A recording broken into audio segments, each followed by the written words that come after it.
बड़े भाग्यशाली हैं जो प्रभु श्री हरि की शरण में हो गए। सच्ची मानिए, परम मंगल की नींव रख गई किसी भी कामना से। यही तो हमारे हरि की उदारता है। किसी भी कामना से आप केवल जुड़ जाइए तो आपकी वृत्तियां जुड़ती सच्चिदानंद प्रभु से हैं, इसलिए उसका परिणाम अविनाशी होगा। भले कामना विनाशी है पर परिणाम अविनाशी होगा। तो सब भगवान की शरण इसलिए नहीं हो पाते, कामना के द्वारा उनका ज्ञान अपहृत हो गया है और वो भगवान को भी एक अच्छा मनुष्य भर मानते हैं। हाँ, थोड़ा सा बलशाली, थोड़ा सा बुद्धिमान, ये नहीं जान पाते कि ईश्वरों के ईश्वर हैं। भला कोई बलशाली व्यक्ति ऐसा कैसे कर सकता है? विचार कीजिए, लाखों गायें हैं ब्रजवासियों की, बाबा की ही कई लाख गायें हैं, नंद बाबा की और उपनंद आदि और भी ब्रजवासियों की लाखों की, 1 लाख नहीं लाखों की संख्या में गायें हैं और शास्त्रों की संख्या में सब सखाजन हैं, गोपगण हैं और ब्रज 84 कोश भूमि चिदानंद है। प्राकृतिक भूमि 84 कोश नापेंगे तो उतनी ही होगी और चिदानंद भूमि में एक थोड़ी सी जगह में अरबों गायें इकट्ठा हो सकती हैं। ये चिदानंद भूमि का प्रभाव होता है, ये बुद्धिगत नहीं है। छोटी सी जगह दिखाई दे रही लेकिन अरबों गायें उसमें आ जाएंगी और जगह कम नहीं होगी। अब सब गायें, गोपगण, सखागण जंगल में गाय चरा रहे थे। अचानक बांस के घर्षण से आग लग गई। इतना आग लगी कि चारों तरफ से वायु के प्रवाह से घिर गए। गाय, बछड़े, सखा, गोपगण सब ने प्रभु को पुकारा, क्योंकि सबके आश्रयदाता श्री कृष्ण है। हे कृष्ण, हम इस दावानल से भस्म हो रहे हैं, आप केवल आप ही बचा सकते हो। बड़ी बड़ी लपटें जंगल में और वायु के प्रवाह से चारों ओर से आग दौड़ती आ रही। भगवान ने एक शब्द कहा, तुम सब अपनी आंख मूंद लो। आंख मूंद लिया, बस अपने मुंह में पी गए सारी आग, ऐसे कि पूरी आग मुख में आ गई। ब्राह्मणोष मुखमासीद, जो भगवान के मुख से ब्रह्म रूप वेद प्रकट हुए, ब्रह्म भाव से युक्त ब्रह्म ऋषि प्रकट हुए, वहीं भगवान के मुख से अग्नि का भी प्रादुर्भाव है। मानो भगवान ने अग्नि के प्रादुर्भाव स्थान में स्थापित कर दिया, ऐसे किया मुख में अग्नि आ गई। ये कोई व्यक्ति कर सकता है? भगवान अग्निदेव प्रचंड रूप दावानल के रूप में है और एक क्षण में 9 किशोर अवस्था वाले प्रभु श्री कृष्ण उस अग्नि को पी गए। देखा कि शांत एकदम अग्नि, सब सखागण। एक बार ऐसे और मुंजाटवी में आग लग गई, मूंज के वन में। सबने पुकारा, भगवान ने कहा आंख मूंद लो, घबराओ मत। दूसरे ही क्षण में सबने देखा वंशीवट की छाया में विराजमान है।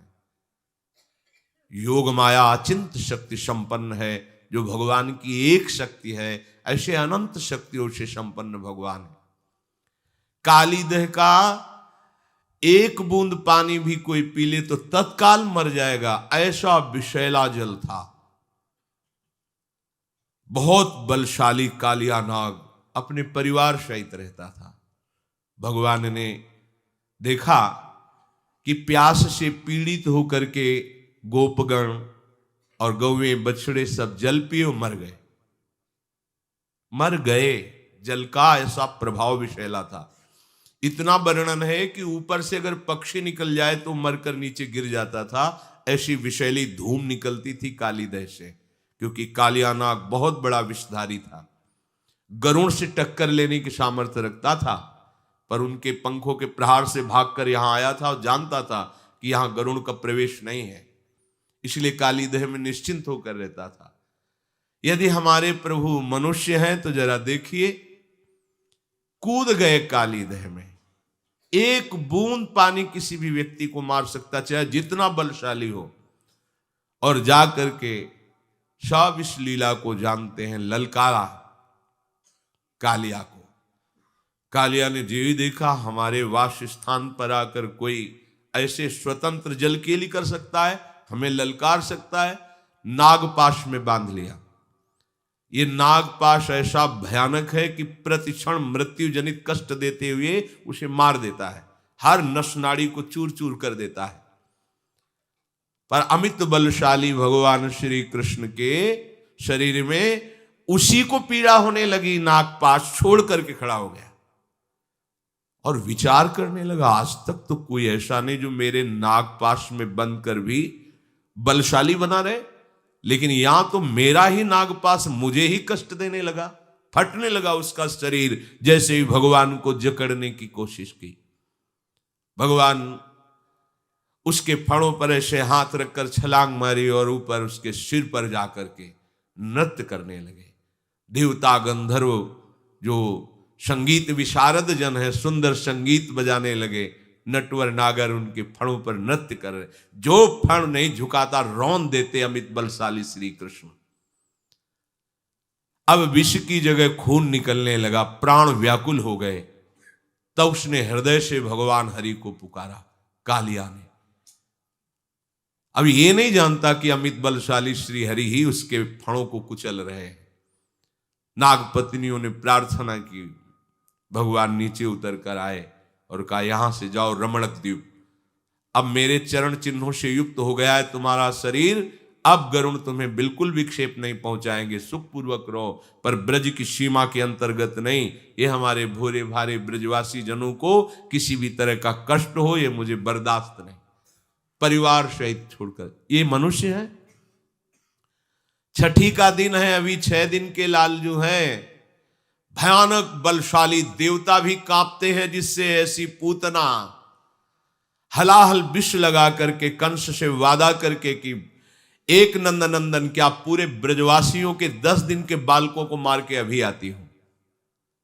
भगवान ने पहले ही विचार कर रखा था कि अगर ये अन्य जनों के पास जाएगी तो हमारे सखाओं को हानि पहुंचाएगी। सीधे आकर्षण किया, उसका विचार बदला कि पहले ब्रज के मुखिया नंद बाबा के घर से ही शुरू करते हैं।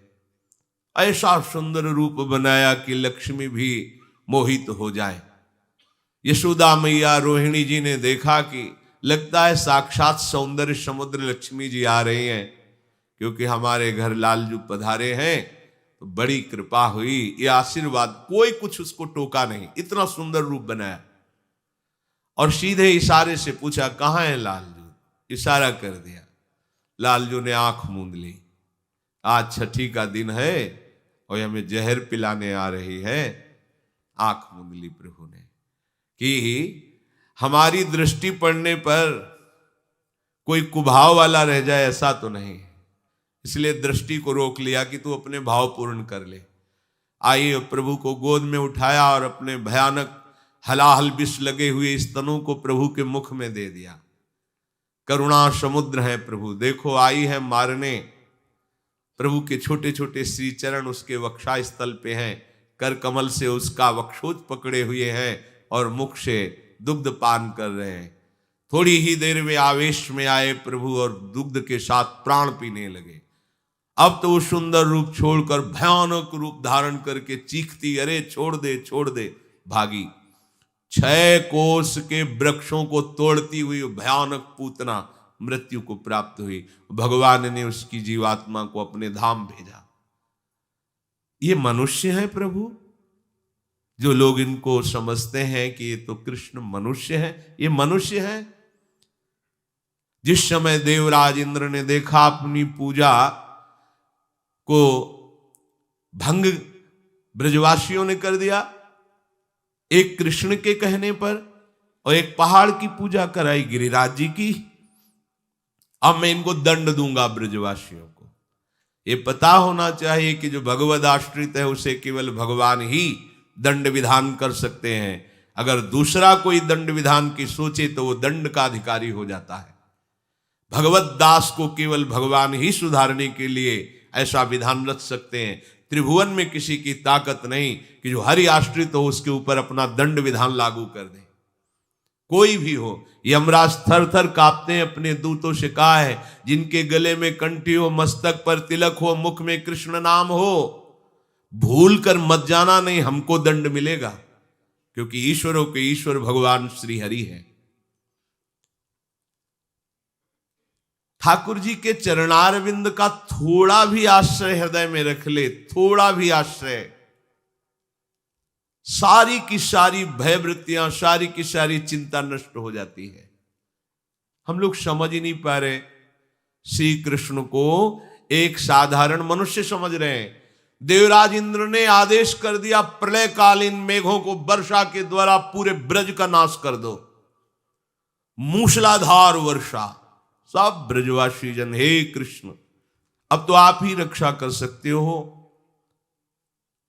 21 किलोमीटर के गिरिराज महाराज खेल खेल में ऐसे उठा लिया, ऐसे 7 दिन 7 रात्रि तक ऐसे संपूर्ण ब्रजवासियों को सुखपूर्वक अपने दर्शन से ऐसा अमृत बरसा रहे थे। न किसी को भूख लगी, न किसी को प्यास लगा, न किसी को किसी भी तरह की अन्य क्रियाएं करने की सोच, लघु शंख, किसी को कुछ। सब मंत्र मुग्ध श्री कृष्ण रूप में खोए हुए हैं, मानो सब समाधि भाव को प्राप्त है। और आश्चर्य, चारों तरफ श्री कृष्ण को सब ब्रजवासी जन घेरे हुए हैं और सबके सन्मुख प्रभु हैं। अगर चारों तरफ कोई, तो एक दिशा में ही तो प्रभु का मुख होगा, पर ऐसा नहीं, संपूर्ण ब्रजवासियों को श्री कृष्ण अपने सामने दिखाई दे रहे हैं। उनकी रूप माधुरी का पान करते हुए 7 दिन तक न किसी को भूख, न प्यास, न निद्रा, न कोई अन्य क्रिया की आवेग, सब रूप माधुरी में डूबे हुए। ऊपर से वर्षा, एक बूंद पानी गिरिराज जी के नीचे नहीं गया। हार गया देवराज इंद्र आकर चरणों में। ये मनुष्य है श्री कृष्ण, विचार करो। बड़े बड़े ऋषि मुनियों ने तपस्या करके भगवान को अपने प्रीतम रूप में चाहा, वेद की ऋचाएं प्रीतम रूप से भजी, वही आके गोपियां बनी और उन्हीं गोपियों को गलवैया देकर प्रभु बन विहार रास विहार। ये श्री कृष्ण मनुष्य है, इनकी मनुष्यकृत लीला है। बस ये जो बुद्धि माया के द्वारा अपहृत हो गई है, इसीलिए प्रभु श्री कृष्ण की इन महामहिम लीलाओं को सुनने के बाद, पढ़ने के बाद भी ये बात समझ में नहीं आती। इसीलिए श्री भगवान कहते, नाहम प्रकाशः सर्वस्य योग माया समावृतः मूढ़ोऽयं नाभिजानाति लोको मामजमव्ययम्। ये जो मूढ़ लोग हैं, मूढ़ कौन है? जो असत भोगों में सुख बुद्धि करके फंस गया है, वही मूढ़ है, मूढ़ात्मा। मूढ़ता यही है कि श्री हरि भक्ति रूपी सुरसरी धारा का त्याग करके क्षुद्र भोग ओष कण से हम प्यास बुझाना चाहते, यही मूढ़ता है। श्री हरि सबके समुद्र हैं, ऐश्वर्य के भी हैं, वैभव के भी, माया के भी, ज्ञान के भी, प्रेम के भी, जो चाहिए इनको छोड़कर अन्य आश्रय, ये मूढ़ता है। प्रभु कह रहे हैं ये जो मूढ़ मनुष्य समुदाय है, मूढ़ोयम नाभिजानाति, ये लोग मेरा परिचय नहीं जानते। बड़े भाग्य हैं जिनको भगवत चर्चा सुनने को मिलती, भगवत चर्चा करने को मिलती है, भगवान नाम जपने का अवसर मिलता, ये बहुत बड़े भाग्य है। बिना कृपा के संभव